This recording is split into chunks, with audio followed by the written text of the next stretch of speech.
got one. Thank you. Go ahead. Larry, the guys were just in here saying from day one, not this season, when you got here, it was championship, championship, championship. But you lose Emmanuel in the summer, you lose Keith mid-year, you lose a couple other guys. Is there any point in the back of your head where you're going, man, I don't know about championship this year. There's a lot of stuff going on.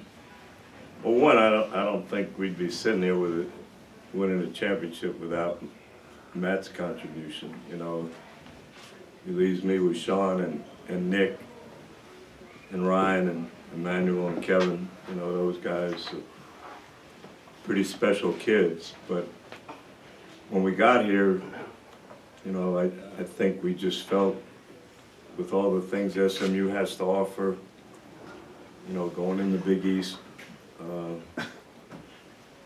you know, having this new facility in the works, with all the terrific players, you know, in this area, we thought we had a chance to be good, but you know, this year's been difficult. You know, and I thought if we had Emmanuel, you know, I think maybe Gonzaga gets us, but that's it.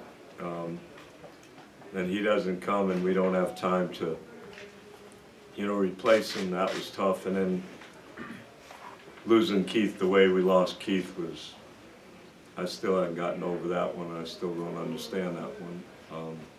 Justin's situation was tough, so, but with all that happening, other guys had to step up, and you know, that gave us a chance to win, and that makes it even more special, you know, when you have to fight adversity, because we didn't handle it very well last year. And you know, on a Sunday last year, we found out we were going to play here. I think after today, I'm hopeful we don't have to play here till next year. Give Cannon the start on his senior day, and he responds with 12 and 12 before fouling out. But talk about his play and Marcus's for that matter. We don't, you know, we've been starting Ben and Yannick, but all four of them, you know, I think deserve to play. There's no doubt in my mind, you know, we're not Kentucky or Wisconsin or teams like that with size, but our four guys pretty darn good. And I was, you know, I think we were all happy that Yannick and Cannon and Ryan could start. Even happier that they got to cut down the nets, you know, last year, and hopefully set a standard for this program for a long time. You've said before about how you struggled to find minutes for like guys like Yannick and Cannon together at the time, but how do you think that type of depth will probably be beneficial going into the conference tournament in Connecticut and then hopefully the NCAAs?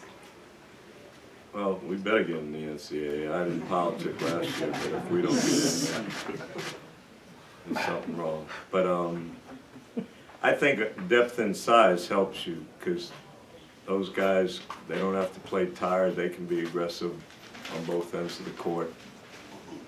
You know, but we got to get Ben Malagu and Ben more, you know, more involved.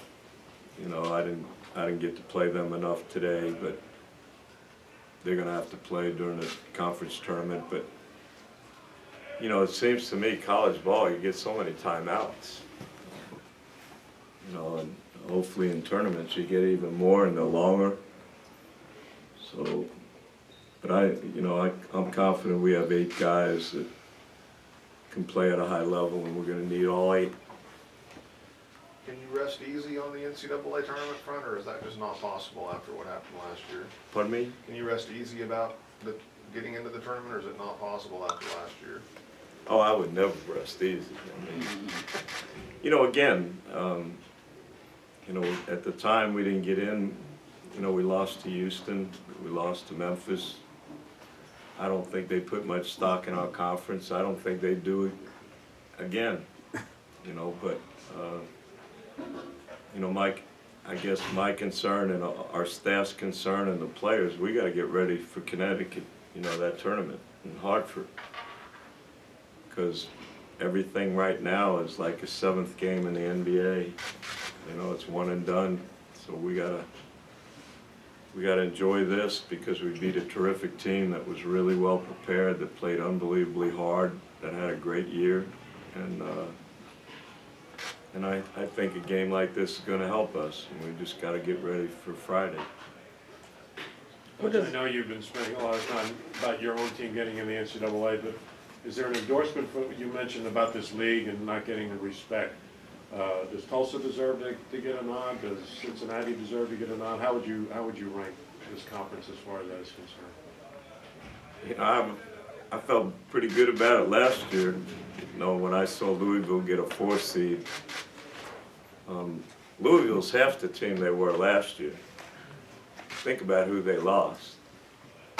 And they got a double bye in the ACC. They got a 4 seed last year, you know. Cincinnati, we beat Cincinnati here after they had won 17 straight. You know, Connecticut ended up winning an NCAA championship. We all know about Temple's tradition in Memphis. I think there's a pretty good conference. Tulsa has pretty darn good tradition. I think they've had some pretty unbelievable coaches. They got an unbelievable coach now. They lost one last year. They got 9 guys coming back, won a conference. So I don't know how to politic for other teams, but tonight, you know, we played against a great team. Once upon a time, you coached a small guard. You have one now. Obviously. One time. One time in Philadelphia, perhaps. I'm just curious with the competitiveness of Nick, if there's anything anecdotally, whether it's in a game or practice, that reminds you of Allen at all. There's only one Allen. There's never going to be another one like him. The more I'm away from him, the more I appreciate him, the more I realize how incredible he was. But Nick, you know, Nick's had to overcome a lot playing for me. Sometimes his competitiveness hurts him. Never hurt Allen.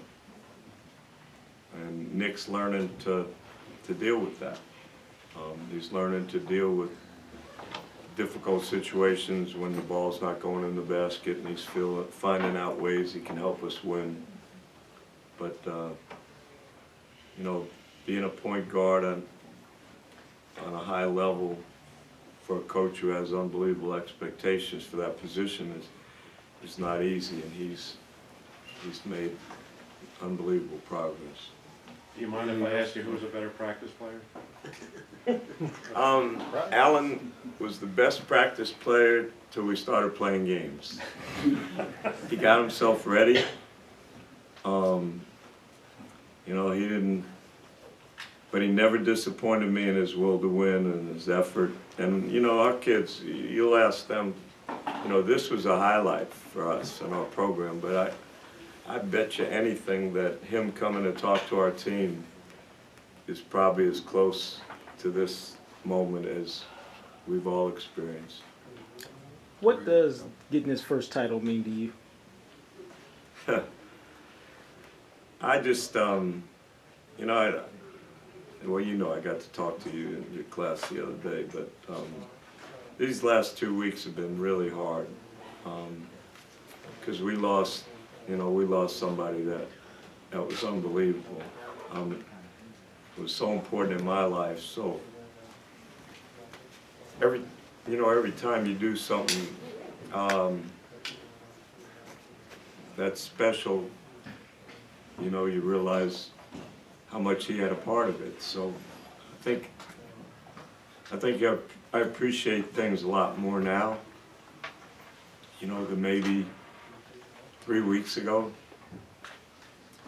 But again, you know, the greatest thing is, you know, when you come to a school like this that's struggled for so long, you know, in football and basketball, the other sports are fine, but it means a lot in that regard. They didn't have to hire me. You know, they had a lot of opportunities. So there's not a lot of guys my age allowed to do this. So hopefully you know, I can do this a little bit longer. Anything else? Coach Woodard had 10 threes. It looked like at times I mean, have you seen that very often where a guy just seems unconscious for the entire game? You know, it's really amazing. Last year, we had 4 or 5 performances where kids hit 7 or 8 threes. But and my first year, but I've never seen it in a big game like this. You know, last time we played them, they took 27 threes, I think, and that was uncharacteristic of them. And he didn't make a 3 the second half till the last second of the game. Tonight, the basket seemed like a bathtub for him,